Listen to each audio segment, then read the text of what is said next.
Hypnose, script, hypnose, des scripts pour débuter. Bonjour, soyez les bienvenus dans cette vidéo. Je suis David Vigneron, je suis formateur en hypnose clinique, formateur en thérapie brève, en EFT et par ailleurs infirmier diplômé d'État. Et je suis ravi de vous accueillir dans cette vidéo. On va parler de script, on va parler de débutants, mais pas que de débutants, vous verrez, on va parler d'hypnose et d'ailleurs de sophrologie, de relaxologie, de plein de choses. Je vous précise que vous avez la possibilité de vous abonner à cette chaîne YouTube.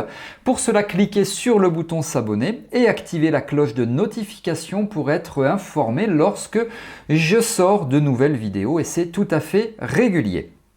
Alors, les scripts, tout d'abord, je réponds très vite à cette question, c'est quoi? Eh bien, c'est un papier composé de X pages, un document que vous lisez et c'est grâce à ce document que vous assurez votre consultation d'hypnose ou de sophrologie ou de relaxologie.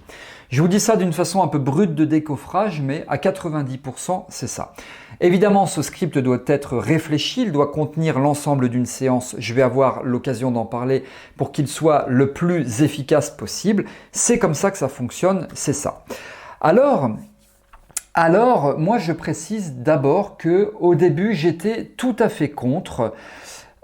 Mais il y avait un petit paradoxe que je vais vous évoquer quand même. Au début, j'étais tout à fait contre. C'est vrai, quand je me suis formé en hypnose, quelquefois on nous parlait de script, quelquefois on travaillait sans script. Donc je viens d'une école, au tout début en tout cas, lors de ma première formation, où j'ai appris à travailler avec des scripts et j'ai appris à travailler sans script. Donc ça, c'est quelque chose de très très bien. Et je dois bien avouer que dans mes débuts, par conséquent, quelquefois, même souvent, sur certaines consultations, eh bien, je travaillais qu'avec des scripts exclusivement s'agissant de la partie hypnotique en elle-même, de la partie transhypnotique en elle-même. Je travaillais avec un script. Personnellement, j'ai jamais constaté de plus mauvais résultats. Pour moi, globalement, les résultats étaient aussi bons avec script ou sans script.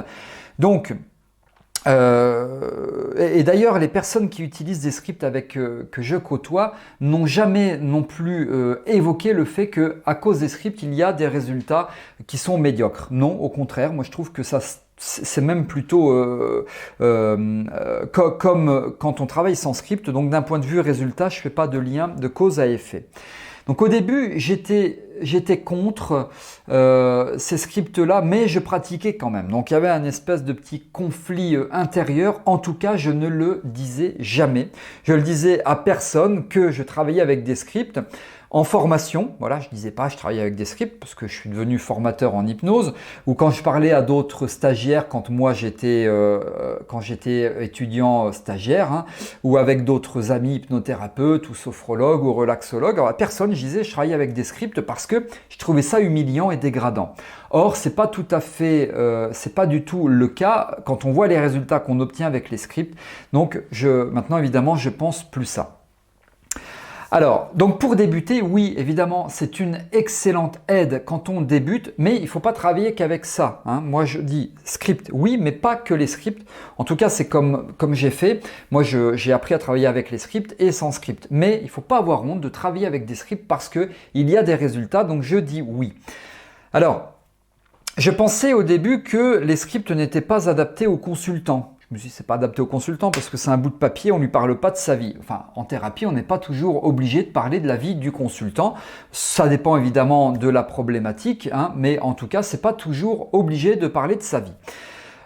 Et pour moi, c'était, si vous voulez, l'utilisation d'un script, c'était la signature d'une incompétence manifeste, d'une incompétence bien marquée. J'utilise des scripts, c'est-à-dire que je suis incompétent, mais je ne peux pas le dire aux autres, parce que si je dis que j'utilise des scripts, je vais dire aux autres que je suis nul et que je suis incompétent. Donc je ne le disais pas, et pourtant j'utilisais des scripts, et même encore aujourd'hui.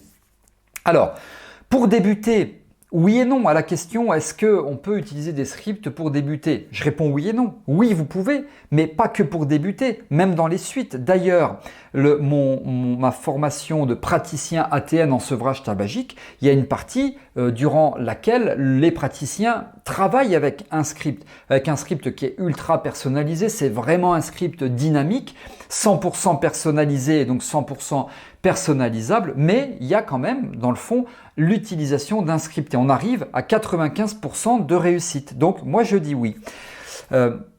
Alors, je dis oui, pourquoi? Je dis oui parce que ça aide, voilà, tout simplement, parce que ça sert, parce qu'il y a des résultats.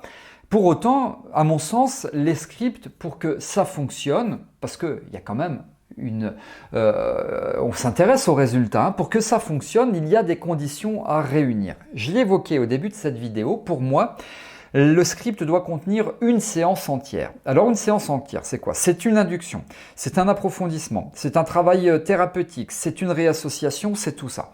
Mais c'est aussi des ratifications, c'est aussi des truismes, c'est aussi des yes-set, c'est aussi des confusions, c'est aussi pas qu'un seul type d'approfondissement si vous travaillez avec plusieurs scripts, mais plusieurs types d'approfondissement. C'est aussi une certaine chronologie, c'est aussi des liens qui sont établis. Voilà, pour moi, les scripts doivent contenir tout ça. Parce que si c'est un script composé de 2 pages que ma cousine de 8 ans a écrit, aurait pu écrire, pour moi, ça n'a aucun intérêt. Donc un script, ça doit quand même être réfléchi.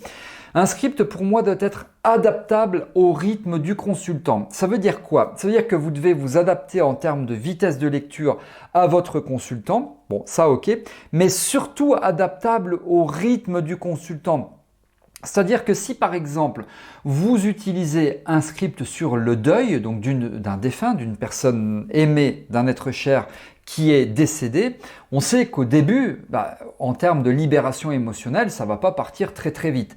Mais on sait que ça va partir très vite au milieu. Donc ça doit tout à fait être adapté. Si à un moment donné, on veut que la personne se recentre, eh bien on sait que sur le script, c'est là que ça va partir en termes de libération émotionnelle, eh bien c'est là qu'on va devoir glisser des suggestions ou de la respiration, etc. pour que la personne se recentre au niveau du système nerveux autonome sympathique, au niveau du système nerveux autonome parasympathique, donc une rééquilibrée sympathique-parasympathique, etc. Voilà. Vous voyez, pour moi, les scripts là, vous l'avez compris dans les 10 secondes qui viennent de s'écouler, ça doit quand même faire appel à de la recherche. C'est pas écrire 3 lignes comme ça en 5 minutes, non. Pour moi, il y a une véritable recherche intellectuelle derrière, une recherche thérapeutique qui vont nous permettre de nous adapter au rythme du consultant, même si c'est le même script pour tous les consultants, ils doivent être capables, ces scripts, de s'adapter à tous les consultants en termes de rythme. D'ailleurs, la NGH, qui pour nous, praticiens en hypnose, est une des références, la NGH recommande l'utilisation des scripts. Alors, donc, pour toutes ces raisons-là, moi je dis oui. Quand on débute, oui, et même après. Évidemment, si vous travaillez avec des scripts, de petits conseils, il faut lire discrètement. Il ne faut pas avoir donné l'impression que vous avez le truc sous les yeux et puis que vous lisez, vous exprimez finalement pas pour la personne, mais vous vous exprimez pour le script qui est sous vos yeux, il n'y a que lui qui vous intéresse et vous êtes complètement déconnecté de la personne. Évidemment que non, ça ne fonctionne pas comme ça, donc il faut lire discrètement, il faut toujours respecter les conditions de base de synchronisation, etc. etc. Et puis, il faut penser au saupoudrage. La lecture, on ne lit pas n'importe comment, c'est pas lire pour lire, il faut évidemment respecter le terpnos logos et les saupoudrages. Donc il y a un certain nombre de conditions à réunir pour que les scripts soient les plus efficaces possibles. Ces conditions-là, je les évoque où, quand, comment, pourquoi. Sous cette vidéo, vous avez la possibilité de retrouver des scripts que j'ai écrits, qui ont été recherchés. Vraiment, il y a de la recherche, il y a de la documentation. Enfin, j'ai beaucoup travaillé sur ces scripts-là. Et vous avez les scripts là que vous pouvez acquérir au détail ou acquérir en pack. Enfin bref, tout est expliqué sous cette vidéo. Et je vous explique également, donc là, si vous faites l'acquisition de ces scripts, comment est-ce que vous allez pouvoir les utiliser pour qu'ils soient les plus efficaces pour les consultants, parce que le but c'est quand même qu'ils soient les plus efficaces pour les consultants. Voilà, donc en bref, vous avez la possibilité d'acquérir des scripts au détail ou en pack. Tout cela est précisé sous cette vidéo. Voilà ce que je souhaitais évoquer avec vous ici s'agissant de l'hypnose et donc de l'utilisation des scripts dans un accompagnement thérapeutique. Si vous avez aimé cette vidéo, vous pouvez liker en cliquant sur le pouce bleu. Merci de m'avoir écouté. Je vous retrouve avec grand plaisir dans de prochaines vidéos. Alors, à très bientôt.